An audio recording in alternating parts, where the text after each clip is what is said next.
Okay, today's gonna be so fun because before we started recording, Donna and I had a moment where this moment where we connected because we're not book twins. We're like book siblings. Book sisters. I'm book sisters. So Donna's book, well, I'm jumping ahead of myself and I don't care. Donna's book comes out February 20th. When this airs, it will be out. So yay. But we're both with the same publisher, but we also have the same editor and marketing team. And so I just feel this sweet connection with you, Donna, already. Oh. Welcome to the show. Thank you for being here. Oh, Molly, it is such fun for me to be here. I'm loving it. So much fun. Okay, well, let's just go ahead and do what all my guests do. And that is give us the Donna Jones, so who you are, what you do, and how you got to where you are today. Oh, well, first, again, thank you so much. So the Donna Jones 101. Well, I'm a pastor's wife, actually, church planter, and never thought I would ever do that. But we did. We took the big leap. And I'm a national speaker and writer. I have three adult kids who I adore. And I wrote this book on conflict because as somebody who's been in ministry for years and years and years, I have seen how this has really affected families, friendships, the church. I mean, the whole gamut. So I've kind of had a front row seat into seeing how things go really well or not really well. And so it's become something I'm passionate about because I want people to have the best relationships they can. Yes. Okay. Well, there's obviously a lot I want to talk with you about this topic. And that's one of the reasons I wanted to have you on the show is because it is such a needed topic of conversation. It is also not easy to talk about conflict. And I want to get into like personality types and conflict and all that kind of stuff. But anyway, I always like to ask this question, especially of people in full-time ministry and people who it's funny, the interview I did just before this was with another pastor who is also a church planter. And I was sharing how I not a pastor, not married to a pastor, but me and my husband are both part of the leadership of a church plant. And so we planted a church along with a group of people, and it is, not for the faint of heart. And but it's all consuming. And so my question to you is, as somebody who is a speaker and a writer and a pastor's wife and church planter, and I love that you say self-described Bible explainer, Yes. what do you do when you are not doing ministry? Which I realize is a question that is nearly impossible to answer because you're almost always doing ministry. But like, what do you do just for you? What brings you joy? Okay, I love that question, first of all. Okay, I'm one of those people. Now, your listeners are either going to go, oh, I relate to her, or basically I hate her guts. I'm just going to throw that out there. I'm one of those people that actually goes to the gym. I love to go to the gym. Right. Yeah. And I mean, I'm not obsessive about it. It's not like I work out 3 hours a day or anything like that, but I do go to the gym, and I love to meet my friends for coffee. I'm a huge coffee drinker. And here is a fun fact. I'm a sucker for a really cute pair of shoes. So, there you go. That's Donna Jones. I love it. Big fan of, I don't drink coffee, but I'm an active person. I live on a farm, and so our gym is in a barn. So in the wintertime, I'm not gonna lie, it's real difficult to motivate myself to walk up to that barn. My husband, though, he will do it, whether it is 15 degrees outside or 95 degrees outside. Now, he certainly will adjust the time of day that he goes up there based on the temperature because there's no insulation in the barn gym. But anyway, okay. Well, I love all that. I also love a good cute pair of shoes. But yeah, I realize that sounds like such a silly question to ask of somebody who's in full-time ministry, but it's important because when you often make your work, and I think this could be said about anybody in any kind of business, especially if you own a business or whether you're in, nonprofit work or in ministry. I think our culture leads us to believe that we need to find our identity in what we do rather than who we are and what brings us joy. And, especially, and I think that that's just an Americanized, like Western culture thing where we just are constantly consumed with what we do, and we find our identity in that, when that is not who we are. We are not what we do for a living. We are so much more than that. Yes, that is so true. That is so true. Well, okay, so I briefly mentioned this. The reason I wanted to have you on this podcast is not just because we're book sisters, but what your book is about. And so it is.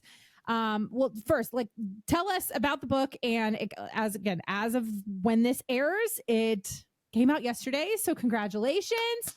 Happy book birthday. Get excited. So tell us about the book and why you decided to write it. Well, the title is Healthy Conflict, Peaceful Life. Mm-hmm. The subtitle, however, I came up with before we actually titled the book, and I love the subtitle. The subtitle is, excuse me, drum roll.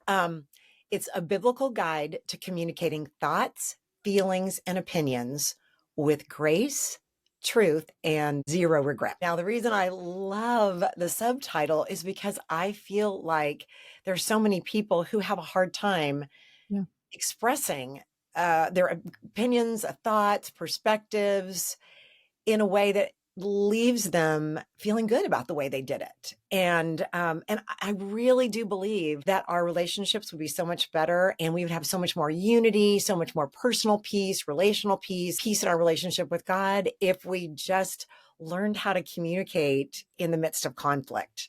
And so, and it's 2024. Hello, it's an election year. So Yeah. there's going to be conflict. And I just think, wow, wouldn't it be just so great as we, as believers, get ahead of the game and know how to deal with it before it happens, so we don't hang our head in regret and think, oh gosh, why did I handle it that way? Right. Now, I know that you have a degree in interpersonal communication, but like, Mhm. you're not like a therapist or a counselor. Like, so, but when you're in ministry, people are messy. And so Yeah. the conflict is going to arise. When you are married, conflict is going to arise. When you're a parent and you have multiple children, conflict is going to arise. There are days where I am convinced that my son and my daughter are just going to murder each other. And then 10 minutes later, they're the best of friends. And I'm like, I don't understand this. um, so it's not like you are a stranger to conflict. But I guess for somebody that might say like why this topic from your unique perspective and personal experience? Yeah, well, I do have a degree in interpersonal communications from UCLA, and then I did grad studies at USC. So, there is an educational background, but being in ministry, and I've been in ministry over 3 decades, you really do get a a front row seat, both from two perspectives: watching other people deal with conflict and also being the recipient of Right. some conflict. In fact, the first chapter in the book is called The Day I Wanted to Burn Down the Church. And I know. Amazing title. Fantastic And, title. and what ended up happening is, like a lot of your listeners that aren't even in ministry, there was a huge church hurt issue. Mm. And so I found myself smack dab in the middle of a situation where it was like, gosh, I'm devastated. I'm so hurt. I'm angry. I'm confused. I'm wounded. Uh, but yet I'm a follower of Jesus. So how I handle this really matters. Right. And so I had to learn, and sometimes I'm just going to be honest with you, Molly. Sometimes I didn't do the right thing. Sometimes I did. But God really just placed me in the furnace to say, if you're going to talk about this, you need to learn this and you need to live this.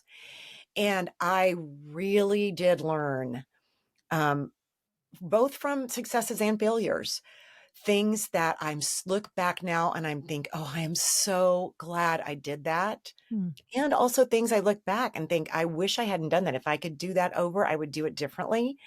And I would like to hope that this book serves the purpose to help people avoid things that will make them regret how they handled some conflict in their life, even whether it's with their church or their spouse or their children or their extended family or their coworkers. You know, I am just so passionate because I see such disunity in all aspects of our culture. And I really believe God is doing a new thing and he wants to really heal us, but he has to equip us and help and give us healthy ways of handling conflict. Yeah. And the reality is that there's going to be, I mean, as we said, and as you said, we all face conflict, and there's certainly varying levels of conflict. There's varying types of conflict. I mean, it can be everything from a marital conflict over how the joking, the lighthearted conflict in my marriage is my husband likes to leave a wet towel after the shower on our bed, and it's the lighthearted conflict where we were at a which he doesn't anymore, because I would always be like, why do you leave the wet towel on the bed? This is, everybody is getting a real sweet insight into my marriage, is that this is our deepest conflict, is my husband leaving a wet towel on the bed. And I know I do things that drive him crazy. So you have the little marital conflicts of just like the nuances of human being. And then you have everything from like family conflicts over disagreements of, what we're discussing at the dinner table, or politics or whatever, to bigger conflicts. So there's, a wide range from things that just are not that serious, like wet towels, all the way up to, massive life changes or big issues that we face as humans that lead to major conflict. And it's going to be in every aspect of our lives, but it is how we deal with that defines us in a lot of ways. It can affect our relationships. The amount of people I know personally, I mean, I've personally been affected by this before, who have completely lost touch with or cut off or been cut off from family or good friends because of conflict, is astounding. And so I say all that to say, how do you approach, at what point is it something that where you deal with the conflict, you face it head on, you try to either resolve or you come to some sort of understanding and an agree to disagree sort of scenario? And at what point is it actually relationship with this person? I don't, and I realize that there's nuance, and it's not a black and white issue by any stretch of the imagination. But I'd be curious to hear your perspective on that.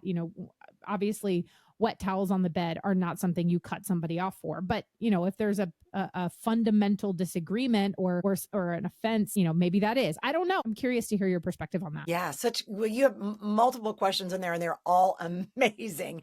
So one I thing know. that you said, My beige flag. hey, one of the things that I think, and I actually say this in the book, is that not all conflicts are created equal. And you alluded to that. Right. There are the wet towels on the bed, and then there are some major watershed issues.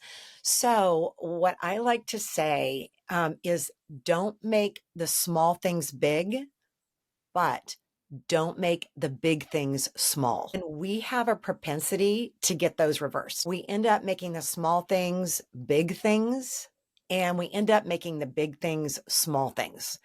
And what I mean by that is, we will have watershed issues that are repetitive or hurtful or destructive to the relationship. And we tend to sweep those under the rug or avoid those or postpone having a conversation about that. And big issues never go away on their own, right? So we don't make the small things big, but we don't make the big things small. So you said, your issue, your small things was the wet towels on the bed. Well, my husband's and mine, was a t-shirt on the floor. So Yeah. he has he puts a t-shirt on before he goes to bed, but then he gets hot in the middle of the night. He took it off, we'll take it off, throw it on the floor. And years ago, he would go to work really early, like dark 100. And I would get up after him and there would be his shirt on the floor. And Molly, I would, in my mind, have this little self-talk. And my self-talk would go something like, okay, are you kidding me? Really? a t-shirt on the floor. Can he just pick it up? He's an adult. Like, am I this family's personal slave? Blah, blah, blah, blah, blah. Right.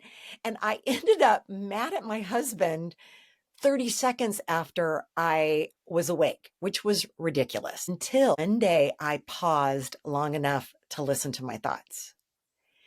And as I listened to myself, I actually said to myself, are you kidding me?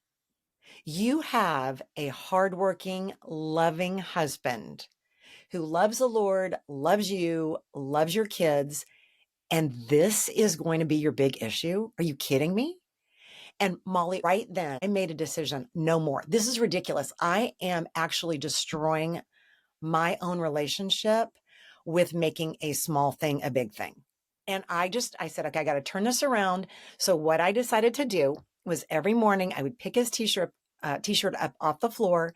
And as I held the t-shirt from the side of our bed into our master bedroom closet where the hamper is located, I would pray for my husband. And I'd pray the most simple prayers, just like, Lord, give him a great day today. Give him wisdom, protect him, just real simple things. Drop his t-shirt in the hamper and went on my way. And I tell you what, just learning to be aware of the small things that I'm making big things and course correct that, it stopped a lot of conflict from happening. But like I said before, you don't make the small things big, but we can't make the big things small. And so we do Right. have to realize that every big thing that we don't address now will just be a bigger thing later. So in the book, I talk about the fact that there is what I like to call a conflict continuum. So if you picture a line in your mind, on one side, we have people that are the avoiders, and they're the people that I just want peace. I just want conflict to go away. I just don't want to deal with it. Maybe, maybe it'll just go away, or maybe somebody will say something other than me, or why do I have to say something? Shouldn't the person just know? That's what goes on the head of a mind of an avoider. On the other end of the continuum are the attackers. And these are the people that are, hey, let's just get it out on the table. I'm a truth teller. The issue, though, with attackers is that sometimes they come off harsh and controlling, and they can be hurtful, right? So what we have to realize is that when we are in conflict with people, they will feel one of two things. They will feel cared for, or they will feel controlled. And so if we are coming at a person in a way that is harsh, they're going to feel controlled. And when people feel controlled, they shut down or they walk out. When people feel cared for, they open up and they continue the dialogue, right? So there's the avoiders and there's the attackers. Those are the two extremes on the continuum. But in the middle, the sweet spot are the people that are the addressers. So they don't avoid, they don't attack, they address. And these are the people who talk about issues in a way that's helpful, not hurtful. And that's where we want to land. That's where Jesus wants us to land. I think that's such a helpful distinction in kind of explaining and illustrating that continuum, because you're right. And I think that we all can probably fall into one category or another at different times. I will say, I think I think I've talked about this on the podcast before, is my husband and I feel like one of the strengths of our marriage, actually, when this airs, we will have just celebrated 12 years of marriage. But we've been together, almost 14 years. But one thing I will say that I think in our marriage that is a huge strength is our ability to communicate, and is our ability, and a lot of it is I am an addresser, I'd say, most of the time, especially in our marriage. And with my kids, I'm definitely an addresser. I probably drive my kids crazy with that, actually, because I don't let anything like fester. That I just I want to deal with it. But it can be much harder For me personally, and I would be more of an avoider when it comes to like friends or people in Mhm. my church or my extended family. I'm going to be much more of an avoider than the people that are like my most trusted people, like my husband and my kids that are like I live with every single day. But if it's like if I don't see this person every single day, it's much easier for me to just avoid, even though I know that that is not the healthiest approach. But I think I relate to that so much of, and I think I love that illustration of just seeing it as a continuum and realizing that we're all going to fall into one category, Yeah. depending on the time. This actually leads me to something I wanted to bring up. And it was as I was reading your book, the chapter that I really loved and related to the most is chapter 7. And it's the title of it is If Everyone Would Only Listen to Me, or How to Make Misunderstandings a Thing of. And the reason I, in particular, and this is just me being, it's my show and I'm going to talk about what I want, is as an Enneagram 2. One of, if you are familiar with the Enneagram and and this also just is my general just personality in general, is being misunderstood or somebody thinking something about me or saying something about me that is not true Mhm. is like one of my greatest fears in life. Meanwhile, my husband, who is an Enneagram 8, that is like he could not care less. Like he's like, whatever, you can think what you want. He's like, I know the truth. Whereas I'm like over here, like, oh my gosh, this person misunderstood me or thinks about something about me that's not true. And so our personality types are very different when it comes to that. But so in this chapter, you talk a lot about the importance of listening and how Mhm. that is leading with listening is really what actually leads to either resolving misunderstanding or preventing misunderstanding. And I'm going to read a little excerpt. It said, you said, I think if I think you said something you didn't say, I didn't listen. If I think you meant something you didn't mean, I haven't listened. Most of our day to day conflicts can be summed up in one word: misunderstanding. But herein lies the problem. Listening to understand can be a challenge. And you talk about this distinction between understanding doesn't necessarily have to mean agreement. Right. And so I would love for you to just kind of unpack that, because I know, again, I realize that this is something that I uniquely deal with, but because I have a finger on the pulse of a lot of my audience, I know my Mhm. audience also deals with this as well. And there, I'm sure, are people listening like my husband who, again, really don't care if people there's a misunderstanding. Not that he doesn't care, but and certainly doesn't care like I do. So anyway, I'd love for you to kind of unpack that and how that plays out for most people. Okay. Well, Molly, I'm so glad you brought this up. I am about to tell your listeners, seriously, the golden ticket. This is the golden ticket. I swear to you. So, the reason listening is so important is because when we are in conflict with someone or they are in conflict with us, um, really what we really want, we think we want to get our way, or we think we want, our opinion to be heard, but what we really want is to be understood. That's what we really want. So think about the last time that you maybe had, you were venting to your husband about something like with the kids, and then he tried to fix you. That it probably frustrated you, right? You're like, don't fix me. I just want you to understand my frustration, right? Or it doesn't even have to be with your husband. Maybe it was your sister or your friend. And you're like, would she stop fixing me, for heaven's sakes? I just want her to listen, because we really want to be understood.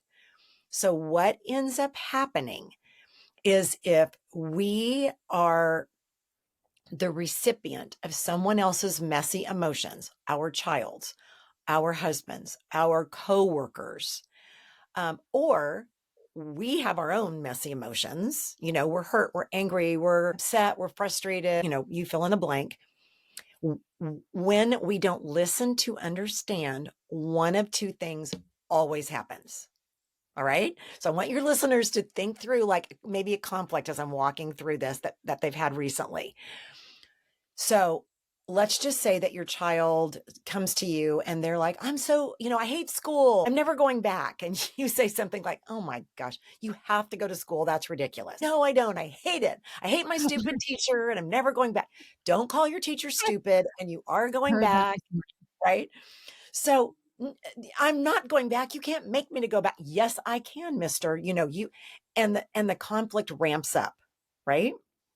What's happening is in that child's mind, they're feeling these emotions that they want you to understand. So when we go into fix it mode or dismiss it mode or advice mode or I don't have time for this mode or Jesus wouldn't want us to feel that mode, in their minds, they're thinking she's not understanding me. So I need to escalate it. I need to ramp it up either by getting louder or being more dramatic or slamming a door or, having a pouty face that's even more dramatic. Somehow I need to escalate it because if I escalate it, maybe she'll finally get it.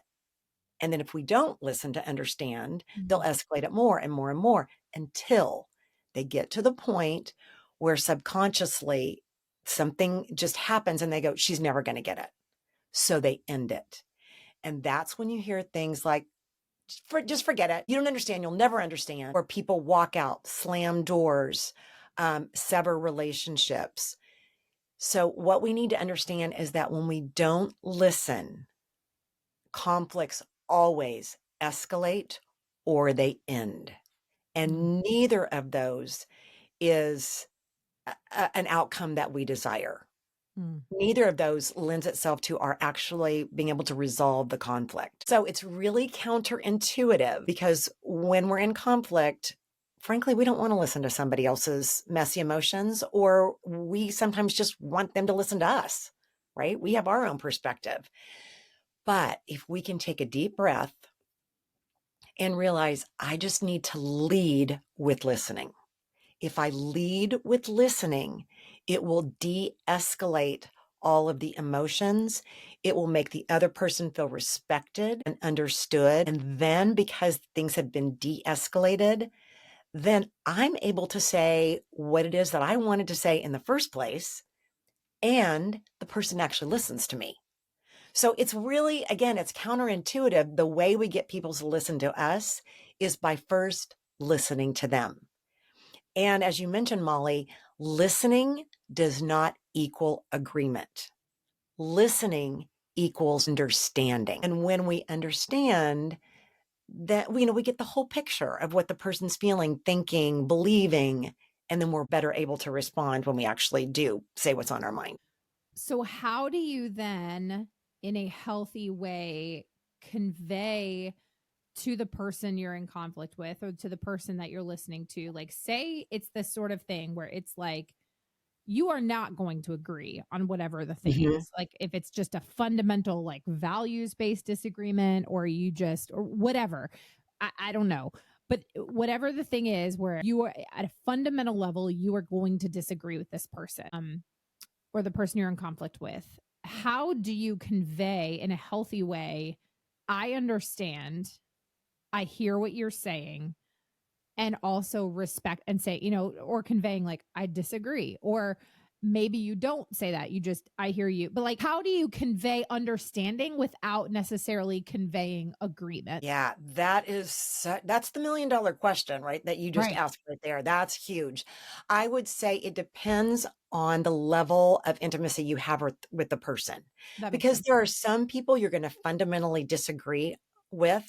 Like, let's just say somebody on social media that truthfully, Molly, the best response is no response Oh, because you don't have a relationship with this person. So it's not like you have to respond or reply to every post they put on social media, in all caps. We would be better served not to do that. I always say, I'm like, one, I do not bait, nor do I take the bait of people who, the Facebook or YouTube or Instagram comment section.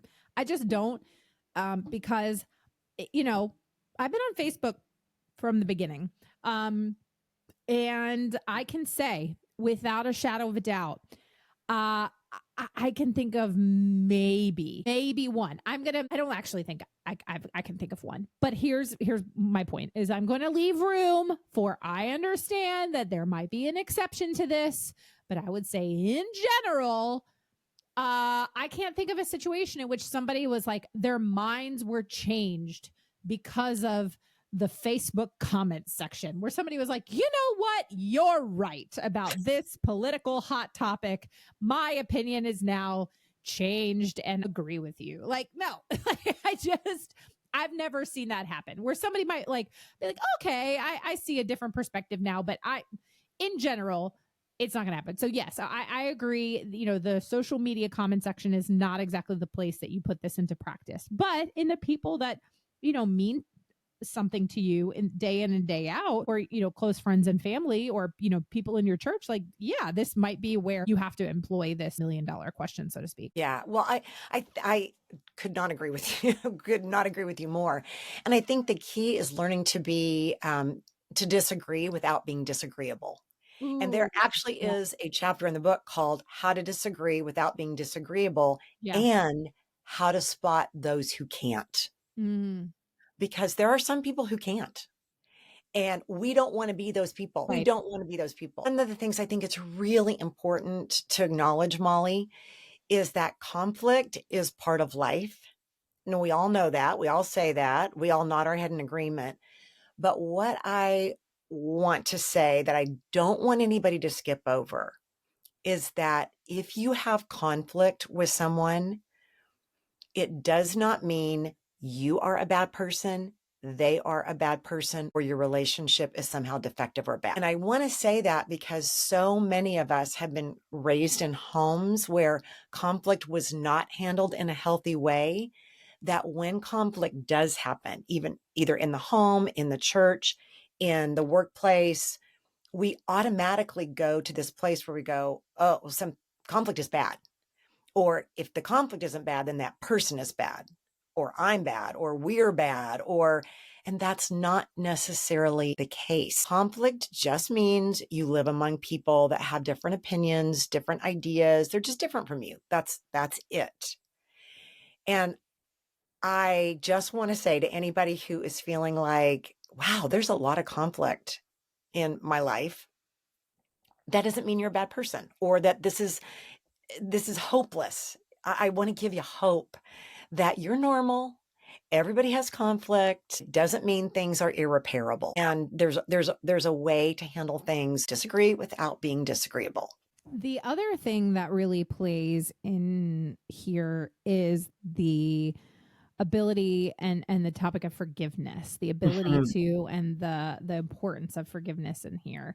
Um, and that can be really hard for some people, and I think there's a lot of, as with any of these things, there's a lot of nuance involved in forgiveness as well.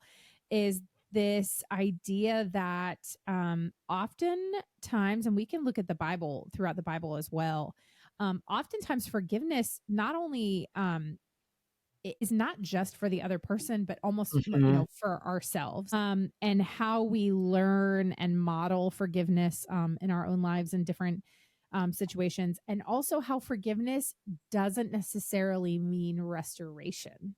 Mhm. And it's really interesting. Like, I thought about this as in my Bible reading in the last couple of weeks. We've been in Genesis, and the story of Jacob and Esau, where you know Jacob deceived, and eventually they separate, and then you know or eventually they come back together, and there's this moment, this really powerful moment of forgiveness.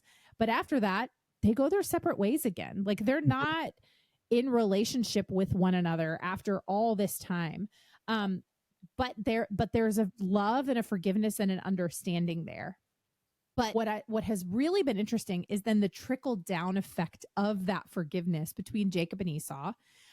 Eventually, you see down the familial line of Joseph forgiving his brothers, and Joseph Joseph's forgiveness of his brothers. And for people that don't know the story, but Joseph in the Technicolor dream coat, even though it's probably not Technicolor, but we won't get into that. Right. But, Joseph gets sold into slavery and yada, yada, yada. And he goes to Egypt and he's been in jail and blah, blah, blah. And then later, his brothers, when they're in a moment of need, they come to him, and what does he do? He forgives them. And my pastor said this in a sermon about a year or two ago, where he talked about, he's like, think about Joseph heard the story of the forgiveness of Jacob and Esau, because that was his family. And so, like, in this moment where he didn't have to forgive his brothers, but he did. And that was because forgiveness was modeled to him. And so forgiveness doesn't always equal restoration, but it does equal healing. Yes. And so, I think that that's an important piece of this. And so I'd love for you to kind of talk about how that plays into all of this, especially when it comes to that component of disagreement while also understanding. I mean, I think all these things really play a part together. Yeah, they really do. And I love that you brought this up, because we are in human relationships, we're going to hurt each other. Right. We're going to offend each other. We're going to bother each other. That's going to be part of the gig. Mm-hmm. So if we don't want our relationships to be fractured beyond repair, forgiveness is going to have to be part of it, because unforgiveness is the fatal flaw that will fracture a relationship forever. So therefore, we need to learn what forgiveness is, how to do it, what it isn't. And, I mentioned, Molly, that my opening chapter of the book is the day I wanted to burn down the church. And because I was just so devastated and hurt and wrong, actually my husband, both of us by implication. But what ended up happening was I realized, okay, I could be consumed by bitterness and resentment, and it would take me to some really dark, ugly places. And I know Jesus commands me to forgive, but honestly, I don't even know how. I was so fractured. I was so broken. I was so wounded. I was so blindsided that I just thought, I don't know how. And one day I was talking to the former worship pastor's wife, and I just sort of tiptoed my way into vulnerability with her.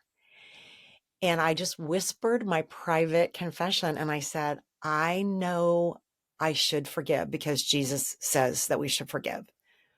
And I want to because Jesus has commanded it, but I don't know how. I don't know if I can. I don't know what to do. And Molly, she said something to me that was literally the beginning point of my journey toward forgiveness and wholeness and healing. She took me by the shoulder. She put her hands on my shoulders, and she had me face her eye to eye. And then with the most compassionate, tender voice, she said, Donna, I want you to listen to me. The fact that you want to learn to forgive pleases God. And Molly, I tell you what, it was like, really? Really? This is pleasing to the Lord? Like, oh, I needed to hear that because I was just so broken. And she said, in time, you just be open to him and he will show you how. And that's exactly what he did. And I realized, walking through this, that forgiveness obviously it's a command, it's a choice, and it's a process. So what I want to say to our listeners is that first, if you are in a situation where you have been so wounded, so mischaracterized, so offended, that even the idea of forgiveness makes you mad because you're like, this isn't fair. Like it was their fault. Like why should I have to be the one to forgive? I just want to say, just pray for the want to. Just start there. Just pray for the want to. And then realize it's a choice, which is something we do with our will. And we just say, Lord, I'm going to choose to do this, if only because I know you say I should. But then give yourself grace that it is a process. And, if somebody's wounds are just surface, we can forgive them pretty quickly. But if they go deep, it's going to take time because it's like a deeper cut. Yeah. So give yourself grace.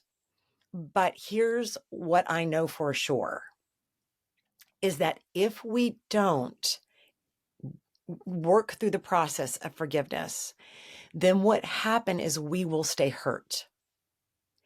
And the conflict that we just wish would go away, it lives on in our minds Right. over and over and over again, and we cannot get free from it. It's like it's chaining us. And so we'll stay hurt. And what do hurt people do? Hurt people. Hurt people, right? Right. And so what we have to realize is like, we're not going to be the exception.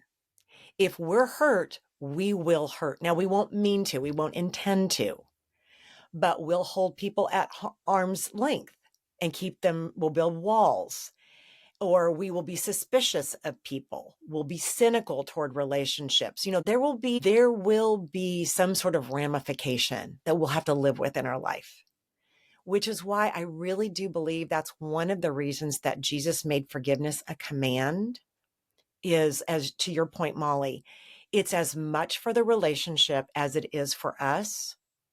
And then in addition, it's the gospel in living color, because forgiveness it's what brings us into a relationship with Jesus in the first place, right? So let me just share with your listeners one thing that was super, super helpful for me as I worked through this process of forgiveness.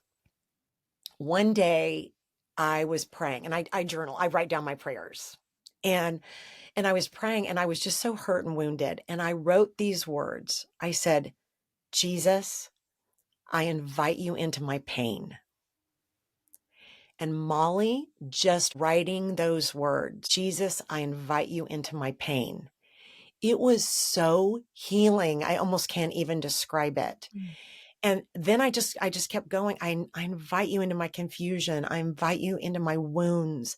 I invite you into, and I invite you in. I invite you in. And when we invite Jesus into those spaces, he doesn't shame us. He sympathizes, because he leans towards us and he whispers, I know, I felt it too. I get it. I understand, and I can help. Because, he was mischaracterized. He was physically abused. He Right. was misunderstood. He was betrayed. He was talked about. You go down the list of everything that we could experience as human beings. And Jesus goes, He I did. know, I know, That's I right. know, I know. I've been there. I can help you through this. It was just hugely helpful for me, Molly. Yeah. And I think to your point, and to just emphasize one of the things you said is like the time component is a big piece of it. And what's been really encouraging and freeing to me, especially as I've been looking at this through the lens of the scriptures as well, is there's, I think the culture that we live in today makes us think that this needs to be something that happens tomorrow, and needs to be we live in a microwave culture where this is just Mhm. like, oh, it needs to be a quick fix. And I mean, you can go to the self-help section of Barnes and Noble and you'll see hundreds of books on, like just forgiveness and healing, that it almost promises this overnight solution or transformation, when that's just not reality and that's not Mhm. biblical. And it's really freeing to read the scriptures and see these instances of forgiveness, and see how Jesus treats forgiveness, and see how it's been written into the fabric of who we are from the beginning. And it's never on our time, and it is never quick, and it's never easy. It takes work, and it takes patience, and it takes trust in the Lord, and it takes there's the process of sanctification on both parties. um Yeah.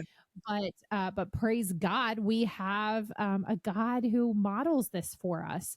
And I mean, one of my favorite passages of scripture is the exchange between Jesus and the other thief on the cross, in Luke 23, when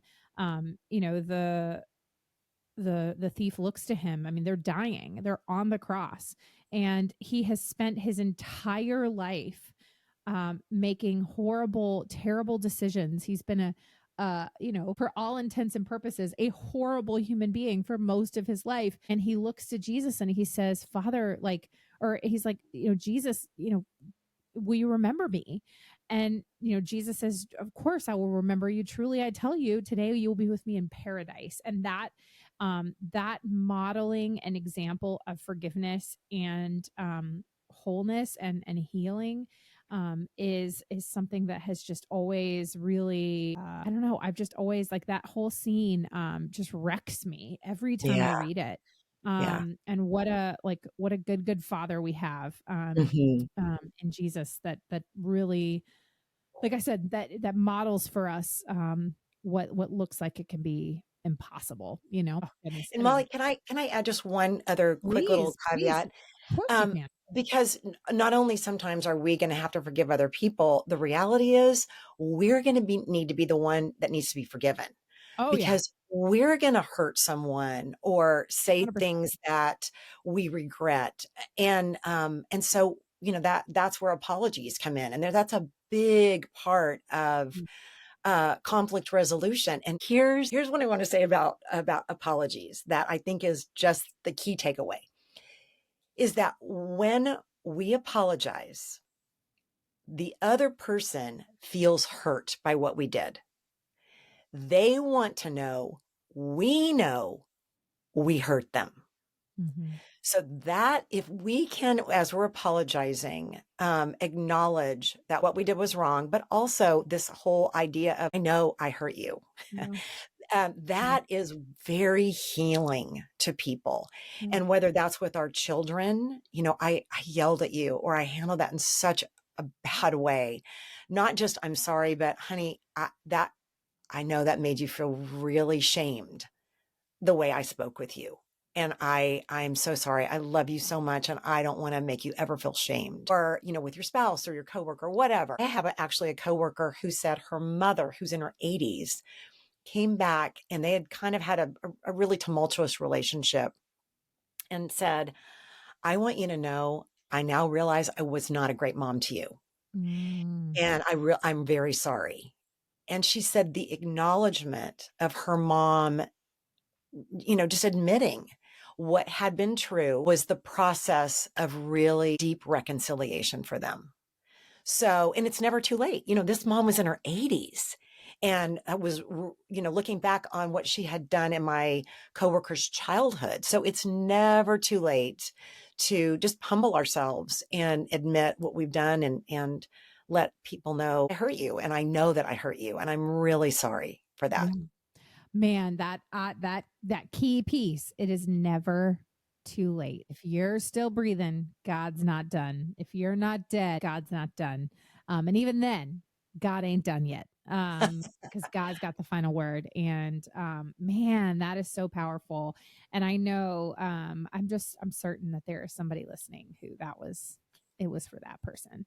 Donna, I could talk to you for like another 2 or 3 hours about this because I have so many questions, but we have run out of time. And I am just so grateful for you putting this book out into the world, and especially as we, oh Lord, as we head into another election season, and just all of the things. I mean, who knows what is ahead of us? But we, having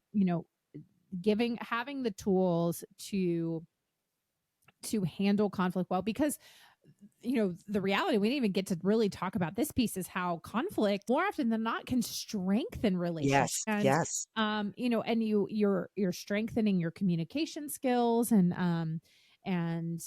all those things. So we didn't even get to really even talk about that, but that the tools in this book are just so needed.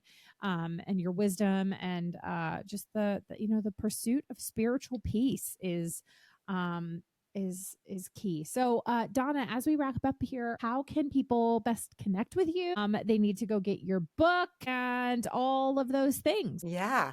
Well, first, you're right. We barely scratched the surface, but that's the good stuff, Yeah. because there's so many practical things in this book that are truly going to be helpful Right. and bring people the peace that they want and the better relationships that they want. So, you can find Healthy Conflict, Peaceful Life everywhere books are sold, Amazon, Barnes and Noble, christianbooks.com, anywhere you get books, you can find this book. You can connect with me on my website, which is donnajones.org. And I have some fun free resources over there that I think your listeners would really appreciate.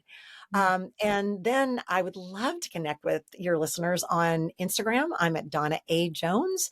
And if they're a Facebook person, I'm at Donna Jones, speaker and author. Donna, thank you so much for being here. Thank you for everything. And congratulations again on your book. Well, thank you so much, Molly. It has been an absolute joy.